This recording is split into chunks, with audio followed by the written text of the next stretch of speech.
بسم الله الرحمن الرحيم كسو دواده داودياشا مانتا ومالنتي سدحاد برنامجka Muqdisho 2030 barnaamijkeena maanta wuxuu ku saabsan yahay sidii loo bari lahaa caruurta Soomaaliyeed iyo caruurta kaleba farshaxanka habka loo adeegsado biraha waxa inoo yimid macallimiin oo Ingiriis ah oo baraya habka biraha loo adeegsado waxa jirtay in cilmi baaris weyn lagu sameeyay oo la ogaaday in farshaxanku muhiim u yahay caruurta cilmi baaristaas waxay soo saartay in caruurta ay barayso farshaxanka samirka iyo dulqaadka oo ay tusinayso inaan salfudeedka ay fiicneen marka sidaas darteed ayaan barnaamijkan u sameynay waxay kaloo ogaadeen in farshaxanka uu fiican yahay xiriirka ka dhaxeeyo gacmaha iyo qalbiga iyo maskaxda ingiriiska waxay dhahaan heart and head macnaa taasoo u suuragelinaysa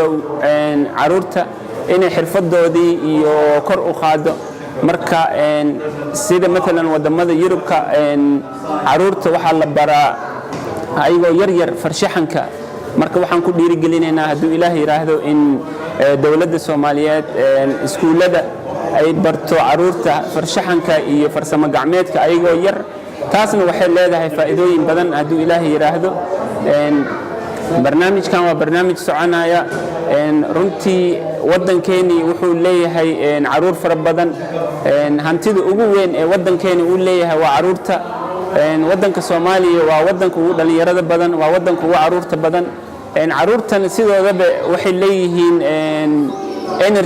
energy-gaas waxa lagu tilmaamaa inay tahay sida petrolka oo kale shidaalkana hadii dab lagu shido uu holcaya laakiin hadii la geliyo motor ama engine waa ku socodsiinaya marka waxaan jecelnahay insha Allah taala caruurteena in tamartooda iyo shidaalkooda inaan ka dhigno waxbarashada farsamada gacantana waa muhiim maxaa yeelay waxaan leenahay khayraad badan oo wadan ka soo baxo khayraadkaas wuxuu u baahan yahay in la warshadeeyo oo la dhoofiyo sida waxa jirta maqaarka kaligiisa intaan dhoofin lahayn waxa haboon inaan dhoofino boorsooyinka iyo kabaha xirfadaasna waa muhiim caruurteena inay bartaan si ay khayraadka wadankii u rogaan badeeco oo loo dhoofiyo dibadda insha Allah taala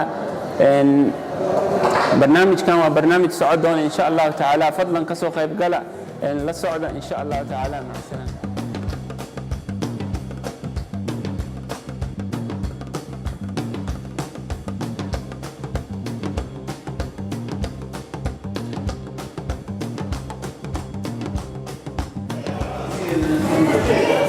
Hi, I'm Doug Jones.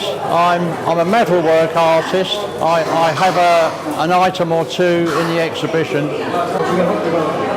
Yeah, we've had a really great session this morning with the children using wire to help them manipulate that wire, help them to exercise their brains in a way to be able to create things with wire. And I've been astounded this morning at some of the things that these children have produced. Really better than I could do, honestly. I've had a really good response. And I hope they go on to use this in the future. I really do.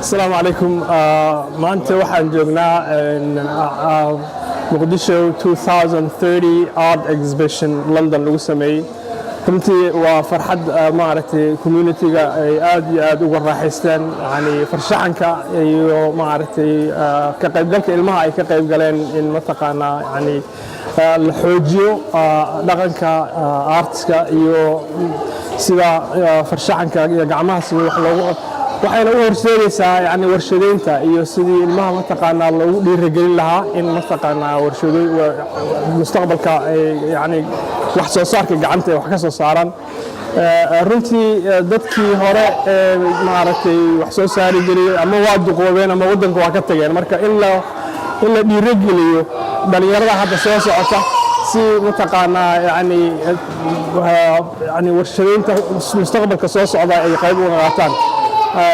runtii waa maaragtay waa farxad wanaagsan. waxaan jeclaan lahayn exhibitionkan oo kale in la geeyo meelaha Soomaalida ay ku badan tahay ay degan yihiin London iyo ama Mareykanka oo xataa maaragtay aan isleeyahay waa ka faa'iideysan karaan reer Minnesota, meesha la yiraahdo Ohio, even Washington DC iyo areas yani ilmo badan meelahaas nooga maqan iyo Europe oo idin. marka runtii aad aan ugu faraxsanahay waana runtii waa it was very successful maaragtay yani event. waa mahadsantihiin. Thank you very much.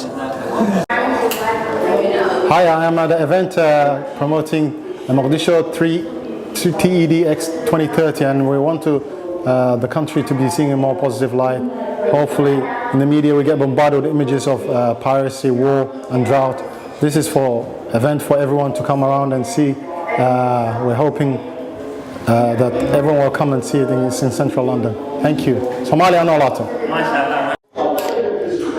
run ahaantii muhiimadda farshaxanka waxaa si fiican uga hadlay Allahu naxariistay gabayaagii Maxamed Gacal Xaayo oo ahaa gabayaa indhala laakiin oo aragti dheer leh.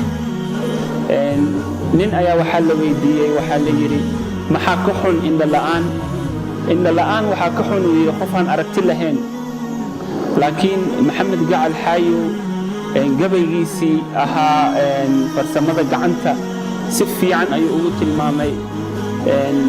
erayadii uu ku yiri waxaa ka mid ahaa mar haddaan farshaxan jirin fandhaal dhari ma yeesheene farsamada gacmuhu soo waxaan laga fursahayn ma aha. allah faxane Soomaaliyey yaa idin fahamsiiya wax adduunka lagu faano yaad weli ka faantaane. runtii farsamada gacanta waa wax lagu faano. anagana haddaan Soomaalinahay waa ka faanaa. marka waxaan rabnaa inaan jiilkeena cusub aan ku dhiirigelino farsamada gacanta hadduu Ilaahay yiraahdo.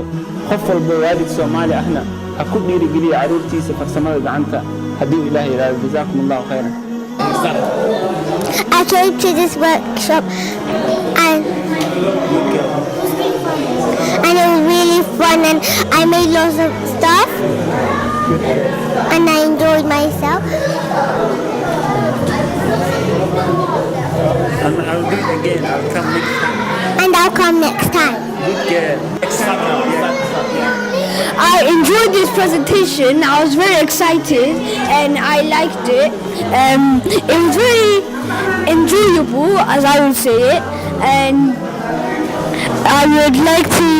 I would wish there would be another presentation. You love Somalia? And I love Somalia.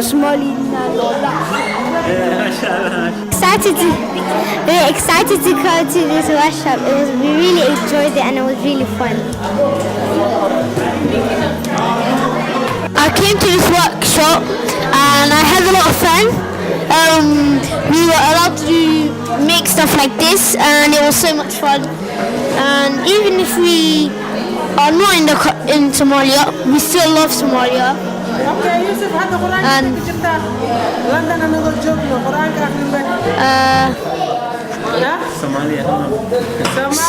Somalia is the best. Somalia. I came to this workshop. I really enjoyed myself today and I made lots of butterflies with pipe cleaners. Before I came to this workshop, I felt really excited. I came to this workshop and I had lots of fun. I made lots of stuff.